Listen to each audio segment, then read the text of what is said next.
السلام عليكم ورحمة الله وبركاته. الحمد لله رب العالمين والصلاة والسلام على أشرف المرسلين وعلى آله وأصحابه وأزواجه وذرياته وأهل بيته أجمعين. சங்கைக்கும் மென்மைக்கும் உரிய பெரியோர்களே, சகோதரர்களே, எல்லாம் வல்ல அல்லாஹு ஜல்ல ஜலாலும் நாம் செய்யக்கூடிய எல்லா நற்காரியங்களையும் முகஸ்துதி இன்றி இஹ்லாஸான முறையில் இறைவனுக்காக மட்டுமே செய்யப்பட்ட நல்வணக்கங்களில் நம் வணக்கங்களை அல்லாஹ் அங்கீகரித்துக் கொள்வானாக. நாம் செய்யக்கூடிய வியாபாரங்களிலும் தொழில்துறைகளிலும் நஷ்டம் இல்லாத ஹலாலான முறையில் நிரம்ப லாபத்தை பெற்று அந்த லாபகரமான வாழ்க்கையை கொண்டு தம் தேவைகளையும் தேவை உடையவர்களின் தேவைகளையும் நிறைவேற்றக்கூடிய நல்ல பொருளாதாரத்தையும் உள்ள விசாலத்தையும் அல்லாஹ் நம் அனைவருக்கும் வழங்கி அருள்வானாக. கஞ்சத்தனம் என்கிற தீய பண்பை விட்டு அல்லாஹ் நம்மை பாதுகாத்துக் கொள்வானாக. நம் கரங்களை என்றென்றும் கொடுக்கும் கரங்களாக ஆக்கி அருள்வானாக. யாசிக்கும் கரத்தை விட்டு அல்லாஹ் நம்மை பாதுகாத்துக் கொள்வானாக.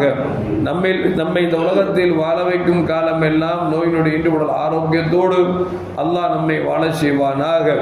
அந்த ஆரோக்கியமான வாழ்க்கையை கொண்டு அல்லாஹ் ரசூலை நெருங்கக்கூடிய அனைத்து நல்ல முறைகளையும் புரியக்கூடிய நல்ல முத்தகின்களின் கூட்டத்தில் அல்லாஹ் நம்மை ஆக்கி அருள்வானாக. திடீர் மரணங்களை விட்டும் தீய மரணங்களை விட்டும் நம்மையும் நம் குடும்பத்தையும் நம் சமூகத்தையும் அல்லாஹ் முழுமையான முறையில் பாதுகாத்துக் கொள்வானாக. மருத்துவமனையின் செலவீனங்களை விட்டும் வேதனைகளை விட்டும் அல்லாஹ் நம்மை காத்தருவானாக. நம்மில் யாரெல்லாம் நோயால் பாதிக்கப்பட்டு வீடே கதி என்றும் ஆஸ்பத்திரியை கதி என்றும் அல்லல் பட்டும் அவதியுற்றும் இருக்கிறார்களோ அத்தனை மக்களுக்கும் வெகு விரைவில் நோயை போக்கி உடல் ஆரோக்கியத்தை அவர்களுக்கு வழங்கி அல்வானாக. அவர்களை கொண்டு அவர் குடும்பத்திற்கும் சமூகத்திற்கும் பலன் தரக்கூடிய மக்களாக ஆக்கி அல்வானாக. நாம் இந்த உலகத்தில் வாழ்ந்து மறைகிற நேரத்தில் லா இலாஹ இல்லல்லாஹ் முஹம்மது ரசூலுல்லாஹ் என்ற கலிமாவை மொழிந்து ஜன்னத்துல் ஃபிர்தௌஸை கண்ணால் கண்டு அகமகிழ்ந்து சிரித்த வண்ணமாக வர்ணிக்கக்கூடிய நல்பாக்கியம் பெற்ற மக்களில் அல்லாஹ் நம் அனைவர்களையும் ஆக்கி அருள்வானாக. மரணித்தும் மரணிக்காத இறைநேசரின் கூட்டத்தில் அல்லாஹ் நம்மை ஆக்கி அருள்வானாக. நாளை மறுமையிலே முத்து முஹம்மது ரசூலுல்லாஹி ஸல்லல்லாஹு அலைஹி வஸல்லம் அவர்களின் திருக்கரங்களால் ஹவுதுல் கௌசர் என்கிற தடாகத்தில் நீர் வருகி அன்னாரின் ஷஃபாஅத்தை பெற்று அன்னாரின் கரம் பிடித்து ஜன்னத்துல் ஃபிர்தௌஸ் என்ற உயர்ந்த சொர்க்கத்தில் அவர்களோடு அல்லாஹ் நம்மை சங்கமிக்க செய்வானாக. எல்லாவற்றுக்கும் மேலாக இறை அன்பை பெற்று இறைவனை பார்த்து பரவசம் அடையக்கூடிய அவருடைய லிகாவையும் ரிலாவையும் பெற்ற மக்களில் அல்லாஹ் நம்மை ஆக்கி அருள்வானாக. அருமையான மூமின்களே, ஹிஜ்ரி 3ஆம் நூற்றாண்டில் ஒரு மிகப்பெரிய செல்வந்தர் வாழ்ந்து கொண்டு வந்தார். அவருடைய பழக்க வழக்கங்கள் எல்லாம் தீய பழக்க வழக்கங்களாகவே இருந்தது. ஒரு நாள் தன்னுடைய அடிமையை அழைத்து பணியாளரை அழைத்து 4 திரகங்களை கொடுத்து எனக்கு மதுவை வாங்கிவிட்டு வா என்று சொல்லி தன் பணியாளரிடத்தில் உத்தரவு விட்டார். இந்த செல்வந்தருக்கு என்ன பழக்கம் அப்படின்னா, தான் மட்டும் மது அருந்துற பழக்கம் மட்டும் அல்ல, தன் சகாக்களை எல்லாம் அழைத்து கொண்டு வீட்டில் வைத்து மதுவை குடித்து ஒய்யாரமாக குதூகலமாக தங்கள் வாழ்க்கையை கழித்து கொண்டிருந்த ஒரு மனிதன், இறைவனை மறந்து வாழ்ந்து கொண்டிருந்த மனிதன். இந்த மனிதர் தன் அடிமையிடத்தில் 4 திரகத்தை கொடுத்து மது வாங்கி வா என்று சொல்லி சொல்லுகிறார். இந்த சிறுவன் நடந்து கொண்டே போகிறார். ஒரு இடத்தில் ஒரு யாசகர் அமர்ந்திருக்கிறார், ஒரு இறைநேச செல்வர். மிகப்பெரிய பயான் நடத்தக்கூடிய மனிதர் மட்டுமல்ல, அவர் பயான் செய்தார் என்று சொன்னால் மிகப்பெரிய தாக்கத்தை ஏற்படுத்தக்கூடிய அளவிற்கு இறைநேசத்தை பெற்றவர். இவர்கள் அந்த சிறுவனை அழைத்து உன் கையில் என்னப்பா என்று கேட்கிறார். அவர் சொல்லுகிறார், என்னிடத்தில் 4 திரகங்கள் இருக்கிறது. என்னுடைய எஜமான் 4 திரகத்திற்கு மதுவை வாங்கி வா என்று சொல்லி என்னிடத்தில் உத்தரவிட்டிருக்கிறார். மதுவை வாங்க செல்கிறேன் என்று சொன்ன பொழுது மன்சூர் இப்னு உமர் ரலியல்லாஹு தஆலா அன்ஹு சொல்றாங்க, அந்த 4 திரகத்தை கொடுத்துட்டா உனக்கு 4 விதமான துவாவை என்னிடத்தில் கேட்டு பெற்றுக் கொள்ளலாம். நான் துவா செஞ்சா அல்லாஹ் கபூல் செய்வான் அப்படின்னு உடனே இந்த சிறுவர் பார்த்தாரு. பெரிய மனிதராக இருக்கிறார், இறைநேச செல்வராக இருக்கிறார்.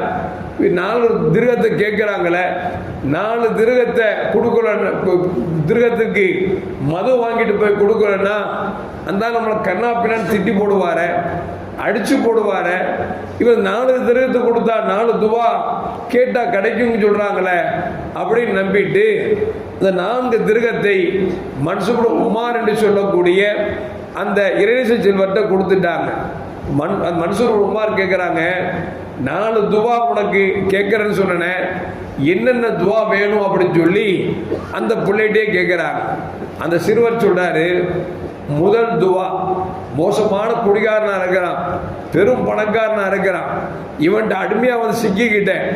அதனால முதல் துவா என்ன செய்யணும் அப்படின்னா, அந்த செல்வந்தனத்திலிருந்து எனக்கு உரிமை வேண்டும், நான் சுதந்திர புருஷனாக வாழ வேண்டும், அதுக்காக துவா செய்யுங்க அப்படின்னு சொன்ன மன்சூர் உமார் சொன்னாங்க, அல்லாஹ் உன்னை அவனிடத்திலிருந்து விடுதலை பெற செய்து உன்னை சுதந்திர புருஷனாக ஆக்குவானாக அப்படின்னு துவா செஞ்சிட்டாங்க.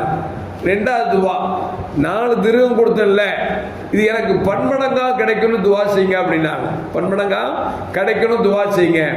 மன்சூர் உமார் சொன்னாங்க, அல்லாஹ் உன்னை இந்த 4 திருகத்துக்கு பதிலாக பன்மடங்காக உனக்கு திருகத்தை தருவானாக அப்படின்னு சொல்லி துவா செஞ்சிட்டாங்க. 3வது துவா என்னப்பா, என்னுடைய எஜமான் மனம் திருந்த வேண்டும் அப்படின்னு துவா செய்யுங்க அப்படின்னு உடனே அல்லாஹ் அவருடைய மனதை மாற்றி அமைப்பானாக அப்படின்னு மன்சூர் உமார் என்ன செய்றாங்க, துவா செய்கிறாங்க. 4வது துவா என்ன, என்னுடைய பாவமும் என்னுடைய எஜமானுடைய பாவமும் இருக்கக்கூடிய மக்களுடைய பாவங்களும் மன்னிக்கப்பட வேண்டும் அப்படின்னு துவா செய்யுங்கன்னு சொல்லிட்டு சொன்ன உடனே மன்சூர் உமார் ரலியல்லாஹு தஆலா அன்ஹு 4 விதமான இந்த சிறுவனுடைய ஆசைக்கு இணங்க 4 துவா செஞ்சிட்டாங்க. இந்த சிறுவர் வெறும் கையோடு வீட்டுக்கு வருகிறார். வந்தா எஜமா குடிய எதிர்பார்த்துட்டு உட்கார்ந்துருக்கார். மது இல்லையே, மது லேட்டானா டென்ஷன் ஆயிடுவானா இல்லையா, கூப்பிட்டார், எங்கடா போன இவ்வளவு நேரம் அப்படின்னாரு. இல்ல இல்ல அப்படின்னு தயங்கனா. சொல்றியா இல்லையாடா அப்படின்னு ஒரு மிரட்டினார். இல்ல போனேன், ஒரு வயசான ஒரு பெரியவர் இருந்தாரு, அவர் 4 திருகத்தை கேட்டாரு, அவர்கிட்ட கொடுத்துட்டேன். அவர் கொடுத்துட்டு சொன்னேன், ஒரு 4 துவாவை எனக்காக செய்யுங்கள அப்படின்னு கேட்டேன். அவர் துவா செஞ்சாரு, அதனால லேட் ஆகி போச்சு அப்படின்னு அந்த எஜமான் கேட்டாரு, என்னடா 4 துருகத்தை கொடுத்து என்ன 4 துவா கேட்ட அப்படின்னு கேட்டார். அப்ப அந்த சிறுவன் சொன்னா, ஒன்றும் இல்லை, முதல் துவா கேட்ட உங்கள்கிட்ட அடிமையா இருக்கிறது எனக்கு கஷ்டமா இருக்குது, உங்கள்கிட்ட வேலைக்காரனா இருக்கிறது எனக்கு ரொம்ப சங்கடமா இருக்குது, உங்கள்கிட்ட நான் உரிமை எனக்கு வேணும்னு சொல்லி நான் கேட்க சொன்னேன். அப்படி கேட்டுட்டாருன்னு அப்போ சொன்னாரு, அந்த எஜமான் சொன்னாரு, இன்னையிலிருந்து நான் உரிமை விடுறேன், நீ அடிமை இல்லை, நீ சுதந்திர புருஷனா வாழுன்னு சொல்லி அவர் சொல்லிட்டார். 2வது துவா என்னடா செஞ்ச, ஒன்றும் இல்லை, இந்த 4 திருகத்துக்கு பதிலாக பன்மடங்கா எனக்கு திருகம் கிடைக்கணும் அப்படின்னு சொல்லி கேட்டேன் அப்படின்னு இதுதானா, இந்த 40,000 திருகத்தை நீயே வச்சுக்கோ அப்படின்னு சொல்லி ஒரு 40,000 திருகத்தை அந்த செல்வந்தர் கொடுத்துட்டார், எஜமானு கொடுத்துட்டார்.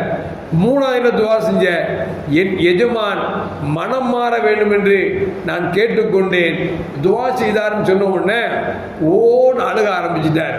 அழுதுட்டு சொன்னாரு, நான் இவ்வளவு காலமாக அல்லாஹ்வின் பயம் இல்லாமல் அச்சம் இல்லாமல் அவன் படித்த நோக்கத்தை மறந்து வாழ்ந்து விட்டேனே, எனக்காக மன்சூர் உமார் அவர்கள் துவா செய்து விட்டார்கள், நான் இனிமேல் நான் மது அருந்த மாட்டேன், எந்த தீய பழக்கங்கள் வைத்துக் கொள்ள மாட்டேன், நான் இனிமேல் அல்லாஹ்வை வணங்குவேன் என்று சொல்லி அவர் தன்னை அழுது பாவமன்னிப்பு தேடி திருந்தி வருந்தி வாழ்ந்தார் என்பது வரலாறு.